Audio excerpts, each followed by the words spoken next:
सावंतवाडीकरांनी मतदानाचा हक्क बजावला त्या सर्वांचे मी मनापासून अभिनंदन करतो।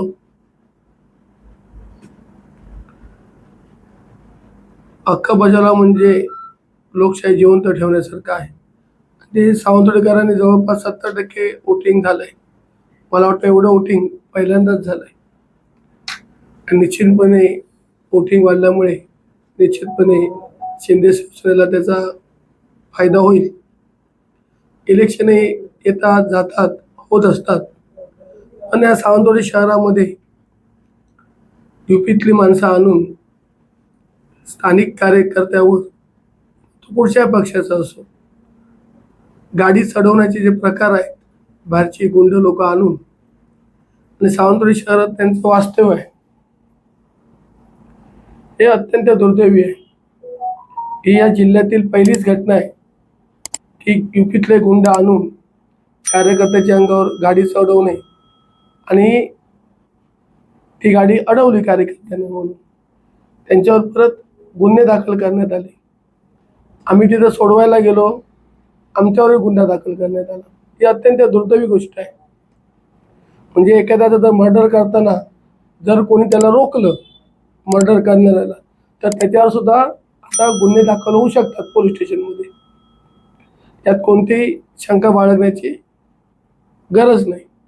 आणि सगळ्यात वाईट गोष्ट म्हणजे ते जे यूपीचे जे गुंड प्रवृत्तीचे लोक आहेत त्यांना पोलीस प्रोटेक्शन होतं, त्यांच्या गाडीमध्ये पोलीस होता।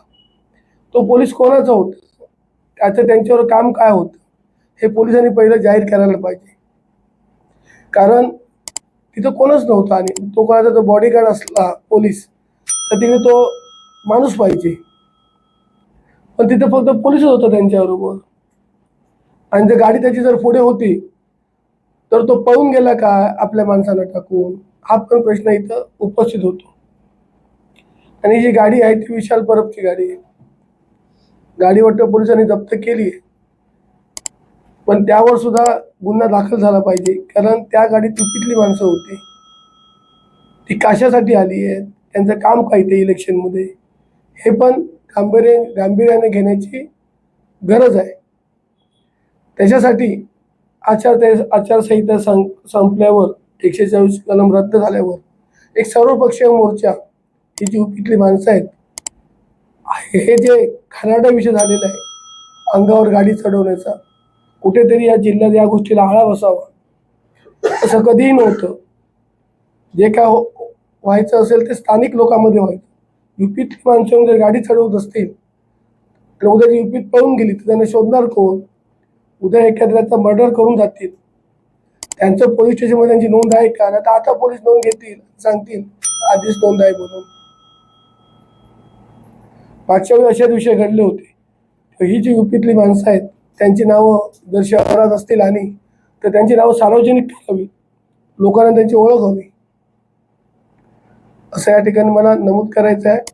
इलेक्शन येतील जातील, पण गाडी चढवण्याचे प्रकार कार्यकर्त्यावर थांबले पाहिजे। तर त्याचा ब्रेक लागला नसता तर निश्चितपणे 2-3 लोकांचा बळी गेला असता।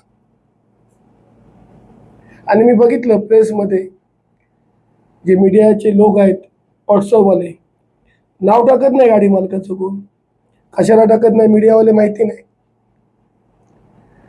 मीडियावाले नाव टाकत नाहीये। मी बोललो ना, आता टाका विशाल परबची गाडी आहे म्हणून। 144 कलम रद्द झाल्यावर सर्वपक्षीय आंदोलन या गोष्टी सांगणार। यूपीतली माणसं जर येऊन अंगावर गाडी चढवतील या गोष्टीचा निषेध म्हणून आंदोलन करणार। आचारसंहिता 144 कलम आहे। आम्ही कायद्याचे पालन करणारी माणसं आहोत, कायद्याचे पालन करणारी आम्ही माणसं आहोत।